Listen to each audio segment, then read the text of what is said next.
Cordial saludo, tutor y compañeros. Mi nombre es Mario Navarro Monsalve, estudiante de Ingeniería Industrial. Muestro mi documento de identidad y a continuación les voy a explicar fundamentos de circuitos semiconductores y señal AC. Empezamos con el primer fundamento, el primer concepto de los fundamentos, el cual sería periodo señal AC. Periodo, que se representa por T, es el tiempo necesario para que un ciclo de la señal se produzca y se llame periodo.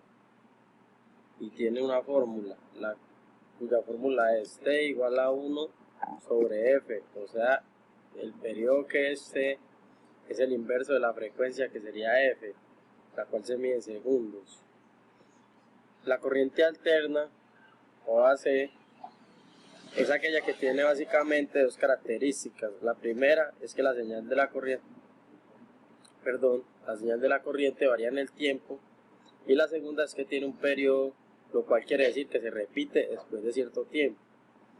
Las señales de corriente alterna varían a través del tiempo, pero en determinado tiempo la señal vuelve a repetirse.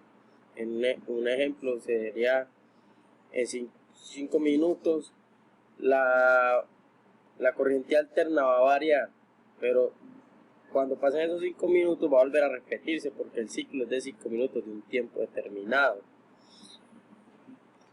A ese tiempo se le llama un periodo.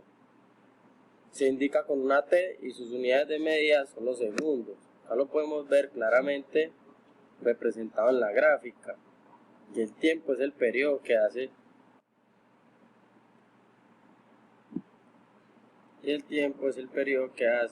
La señal de corriente alterna, como lo vemos acá en la gráfica. Ese es un periodo, el tiempo que se demora la señal. Frecuencia de señal de corriente alterna. La frecuencia de la corriente alterna es el número de ciclos por segundo de una onda sinusoidal de corriente alterna. Dicho de otra forma, la frecuencia es la velocidad a la que la corriente cambia de sentido por segundo. Se mide en hercios. Hz, una unidad internacional de medida donde un hercio es igual a un ciclo por segundo. Acá podemos ver que es un ciclo es esto. Es, como lo expliqué antes,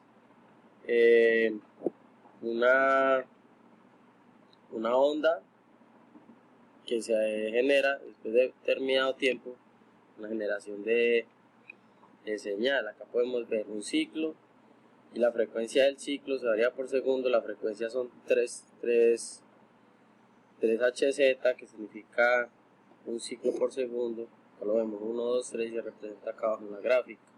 El siguiente concepto es fase y amplitud. Amplitud de pico, como se le suele llamar, es el valor máximo que tiene una señal considerada desde el valor 0 y es la diferencia entre el valor máximo y el valor mínimo de una señal.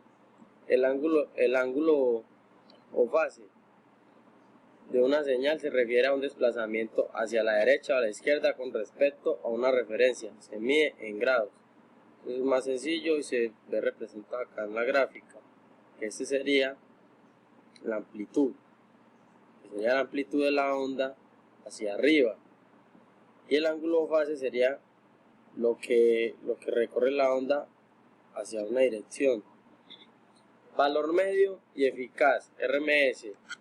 Se llama valor medio de una tensión o corriente alterna a la medida aritmétrica de todos los valores instantáneos de tensión o corriente, medidos en un cierto intervalo de tiempo. En una corriente alterna sinusoidal, el valor medio durante un periodo es nulo. En efecto, los valores positivos se compensan con los negativos. Un valor RMS de una corriente es el valor que produce la misma disipación de calor que una corriente continua de la misma magnitud. Acá en la gráfica podemos ver muy claramente las líneas horizontales y las verticales, las verdes y las grises. BP, que es el valor del pico, lo vemos acá arriba. BPR, que es el valor promedio, lo vemos acá en la mitad de la onda, que sería como el promedio de la tendencia. El BPP, que es el valor pico-pico, que es el que va de pico de abajo y el pico de arriba. BRMS, que es el valor eficaz. ¿Cuál es? El que se mide aquí en la mitad. ¿Por qué? Porque la fórmula nos lo dice. BRMS y BPR. Eso fue todo. Muchas gracias. Y que estén muy bien.